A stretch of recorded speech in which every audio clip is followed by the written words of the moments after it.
Good evening. Welcome to The World Today. I'm Amarachi Ubani. Here's what's coming up on the program. U.S. stock markets open lower after President Trump raises tariffs in dozens of countries. Trump's Middle East envoy Steve Witkoff makes his first visit to Gaza. Plus,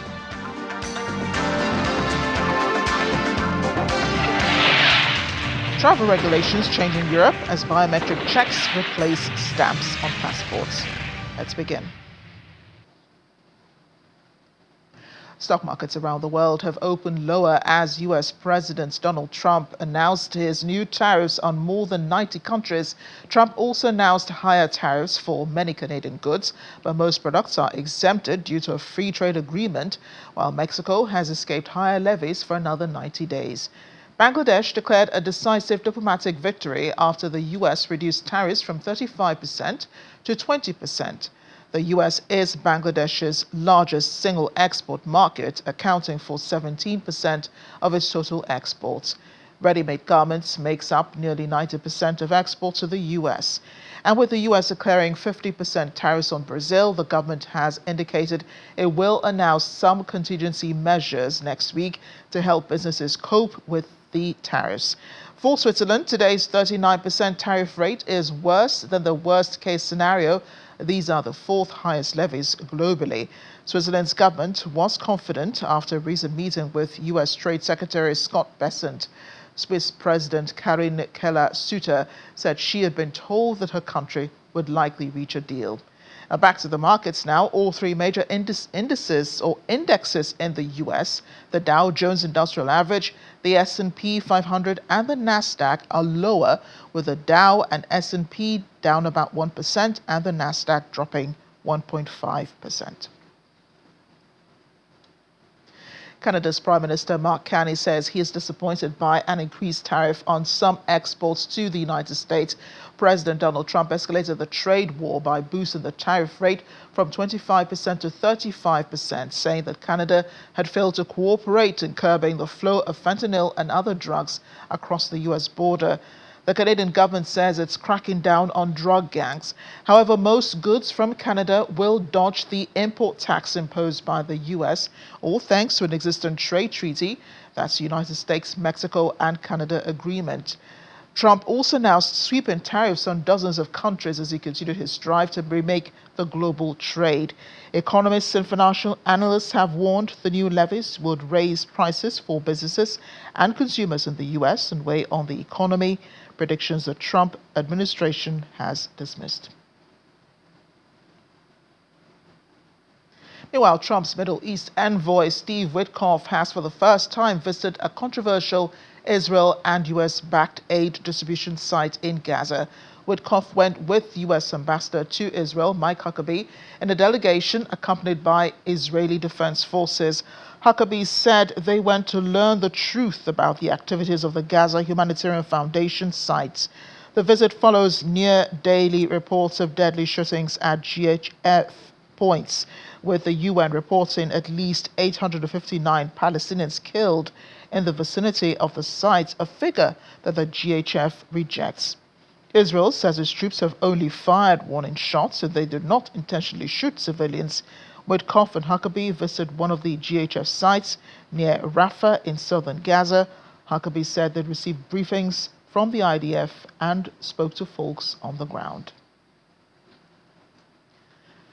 Slovenia has become the first country in the European Union to ban all weapons trade with Israel over its war in Gaza.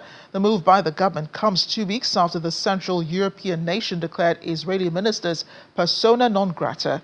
The arms embargo was announced by Prime Minister Robert Golob after a government session on Thursday. According to the statement by the government, Slovenia is the first European country to ban the import, export and transit of weapons to and from Israel. It said it was moving ahead independently because the EU was unable to adopt concrete measures due to internal disagreements and disunity. But the United States Deputy Spokesperson for the Department of State, Thomas Pigott, says recognition of an independent Palestinian state will be helping Hamas. He's criticized nations that have recently pledged to back the accession during a press briefing in Washington on Thursday. It comes after leaders of France, Canada, and the United Kingdom announced their intentions to recognize the state of Palestine, with plans to formalize a move at the UN General Assembly in September if Israel does not agree to a ceasefire. Specifically impact Trump administration. The State Department reported to Congress that the Palestine Liberation Organization, the PLO, and Palestinian Authority, PA, are not in compliance with their commitments under the PLO Commitments Compliance Act of 1989 and the Middle East Peace Commitments Act of 2002.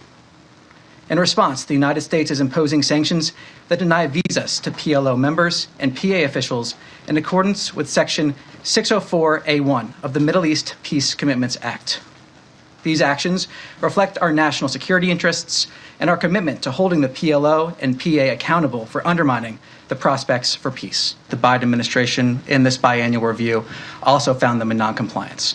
They chose not to take certain actions. This is the first report of this biannual review that is under this current administration, and we decided to take one of a few actions that were available in terms of once we identified the noncompliance. Well, I'm not going to comment on pending congressional action or refer you to Congress on that, but what I can say is talk about the NATO weapons deal that was talked about by the president.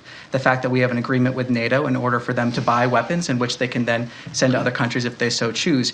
And I think this is part of an America First foreign policy and the burden sharing that we've seen pushed by President Trump and Secretary Rubio.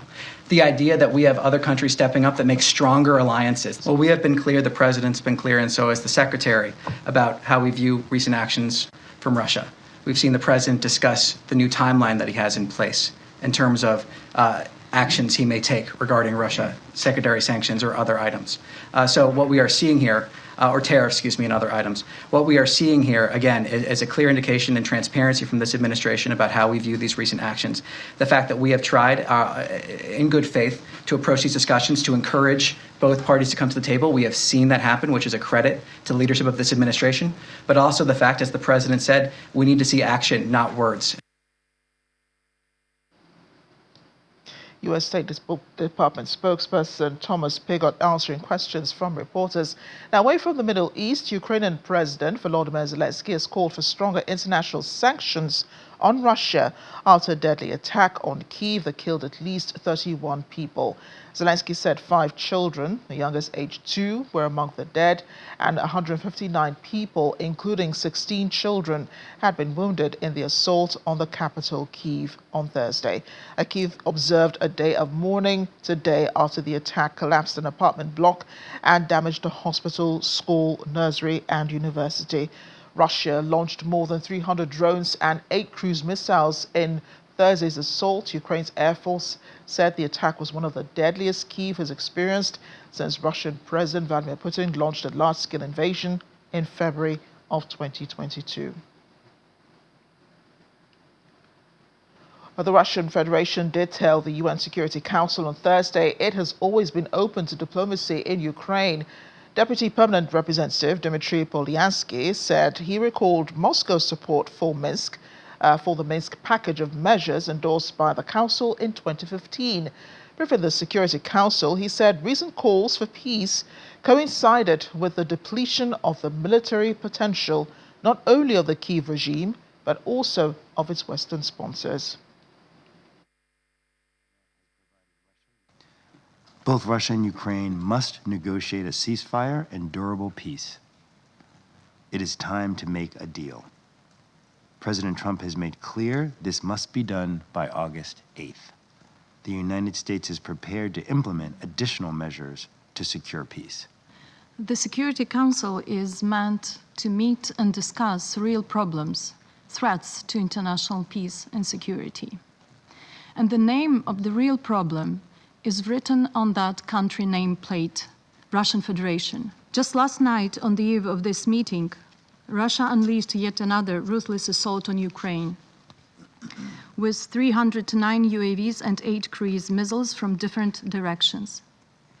As of now, 11 people were killed in the attack on Kyiv, with the death toll rising and 1 child among them. Another 135 civilians were wounded across the capital, including 11 children. Ukraine has requested the presidency to convene a separate Security Council meeting to discuss these real attacks on peace and security. Today's meeting, convened at the request of the Russian Federation, is both cynical and morally repugnant. The very state that launched the largest war of aggression in Europe since the World War II now attempts to portray itself as a victim of so-called Western interference. This is not only a grotesque distortion of reality, which is used by the Russian state for years, it is also an insult to the multilateralism, to the United Nations, to the principles enshrined in Charter, to all of you, distinguished members of the Security Council. But above all, to the memory of the tens of thousands of Ukrainians who were killed as a result of Russia's war of aggression. How is it possible that Russian individuals under sanctions, those who directly support and enable this war, are still flying freely and participating in international events as if nothing happened? What message does that send to the aggressor and to the victims? We're off at a short break now on The World Today, where we return. We'll have more on what's been going on between Russia and Ukraine. Plus, there's no stopping this couple getting married in the Philippines, not even a typhoon. Stay with us.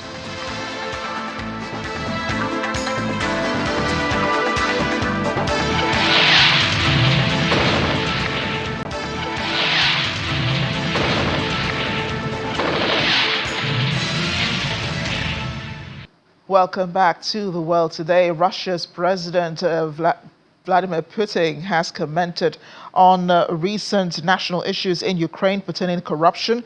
The Ukrainian parliament had voted on Thursday to restore the full independence of the country's two leading anti-corruption bodies, following days of protests and mounting criticism that threatened to damage President Zelensky's wartime credibility.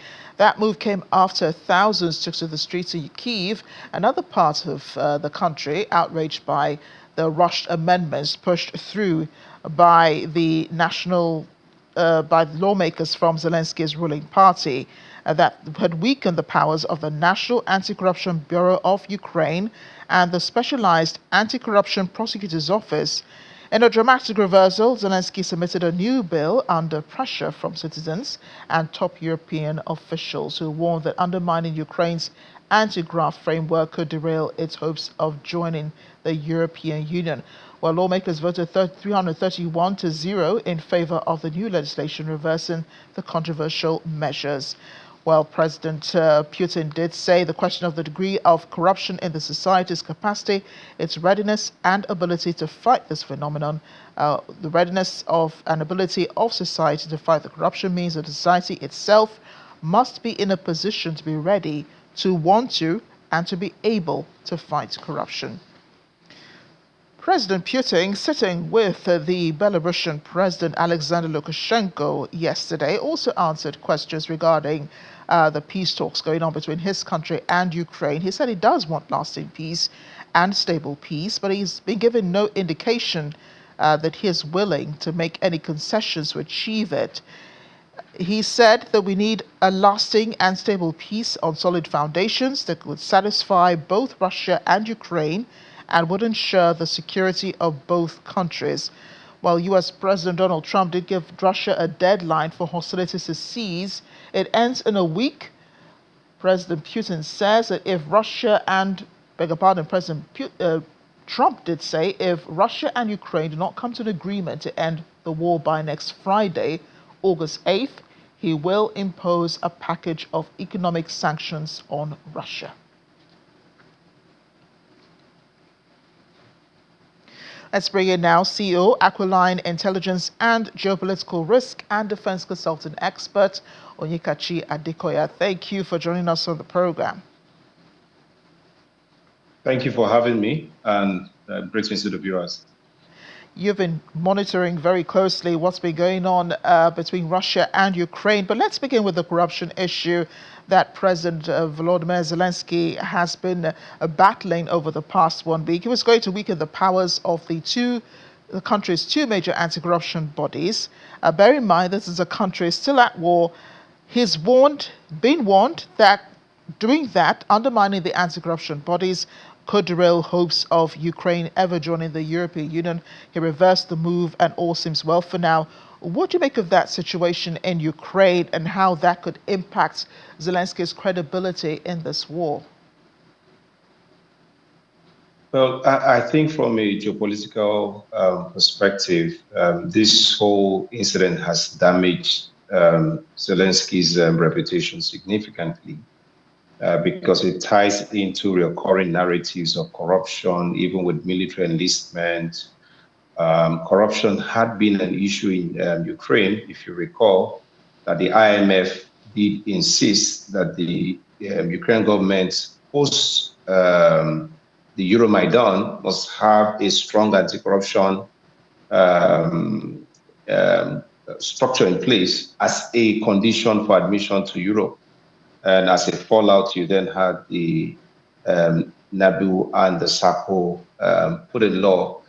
So to come back almost 10 years later to seek a reversal, of course, you can understand why the young Ukrainians who feel that their future lies in Europe would stand to resist and ask themselves, what was the Euromaidan all about if you are now going to reverse some of the things they fought for? Again, so Europe and America has also shown some skepticism. There's been reports of several military high-ranking political officers being involved in some skirmishes or the other. So you can understand President Zelensky is trying to do a delicate dance between political consolidation and protecting of allies, and again, managing a wartime economy. So it's a bit of a damage to his reputation amongst his sponsors. Remember that Ukraine is over 80%, 90% dependent on foreign aid. And the G7 and EU did come out very strongly to speak against the move, and which is why you saw the reversal. So I don't know how it goes from here, but the problem with such incidents is that once the opposition smells blood, and this is the first time since 2022, you have a major protest. It does suggest now that his position is a bit weakened as against the soaring approval rating he once had. There's a chance now for opposition to squeeze in a bit more on the political advantage presented them.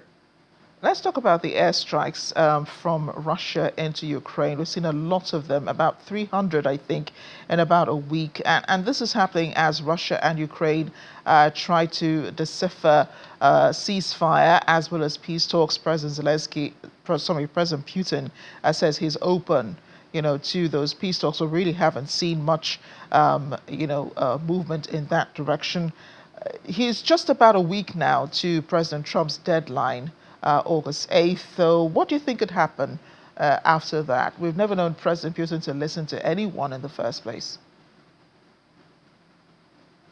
Well, I don't take the threats by President Trump very seriously to the Russians, because remember that you're talking about near power rivalry. What is the worst that the US will do? Bomb Moscow, or fly a nuclear weapon into Moscow because of Ukraine. The US has no primary interest in Europe. The US biggest problem is in China, and President Trump has said this repeatedly. He's even called Zelensky a dictator. He's made, so President Trump has a rather transactional view to the issues of geopolitics around the world, but again, holds the US primary interests at heart. I don't think that the Russians would take the threat very seriously, because we recall that post the Iranian-Israeli war, Raytheon did come out and say they are running short of jet motors for even missile defense system. And again, you see that when pressed by Europe, President Trump made a U-turn and said, oh, America will supply, but Europe will pay, knowing that Europe would not be able to pay. And then, America will save face because, its own weapons stockpile, the U.S. Defense Department has come out to warn that the U.S. is at a dangerously low level in terms of war readiness. Some argue that the U.S. will not last a war in maybe 1 or 2 weeks in a high-intensity combat. So it's just President Trump creating a high sense of occasion and tension, perhaps to create some occasion of urgency to bring the parties to the table. The Russians sense an opportunity. In July alone, they flew over 6,200 to 6,400 drones into Ukraine. The Business Insider did warn that Russia is pushing for a mass production rate of about 1,000 Said drones per day. There's a possibility that we may begin to see over 2,000 drones deployed in one sortie. So Russia is ramping up production. It's just launched the world's largest naval battleship that is nuclear powered. It's launched in the last 3 months, very deadly nuclear powered submarines. So Russia doesn't look like it's slowing down, and it doesn't look like it's quite bothered about what the US or the Europeans would think, because both Europe and the US are perhaps militarily in their most weakest form they've ever been in a very long time. So I think that the Russians will just continue. They've maintained the posture that they are for peace. Remember, the Russians signed the Minsk I agreement, the Minsk II agreement, all these agreements backed by the UN Security Council. And then you had Angela Merkel and some European leaders come out and say that the Minsk agreement was just a placeholder. They never meant to enforce it. So there's great distrust between the Russians and the West. And like President Putin has repeated, it doesn't matter who is president in the US, the US national interest, will remain the same regardless of president. So there's a deep distrust, and that is not being remediated anytime soon. So that would be my position on some of this hot air that is coming out from the West. Onikachi Adikoya, thank you so much. You literally just covered all of the issues with your responses. Thank you for joining us on The World Today. Thank you for having me. Well, moving on now, EU officials have confirmed the use of stamps in people's passports will be replaced by biometric checks for people traveling in and out of the EU from October 12. The entry-exit system will replace the current paper checks and will mean passengers from the UK will need to have their fingerprints and faces scanned to cross an EU border. The scheme will be rolled out across member nations over 6 months, meaning it will not only be fully implemented by up until April 2026. It's due to come into effect. It was due to come into effect last November, but has been beset by technological delays. Under the new system, non-EU citizens, including people from the UK, will need to register their biometric data along with their passport details to enter an EU country. Now, anyone who refuses to provide their biometric data will be denied entry into the European Union. Tama na, huwag mo nakasan.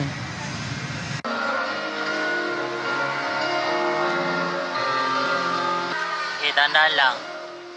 And in a scene reminiscent of one from the movie Crazy Rich Asians, a remarkable display of resilience and devotion of a bride and a groom in the Philippines, who pushed forward their long-awaited wedding despite the torrential rains brought on by Typhoon Wifa. Jade Rick Verdillo and Jamaica Aguia refused to let the deluge derail their special day. The couple waded through the flood waters to tie the knot at the historic Barasoan Church. A couple together for over a decade had spent 2 years meticulously planning this wedding. Nature had other ideas. And while their honeymoon in Vigan was originally scheduled to follow, they decided to postpone the trip due to the continued storm activity in the region.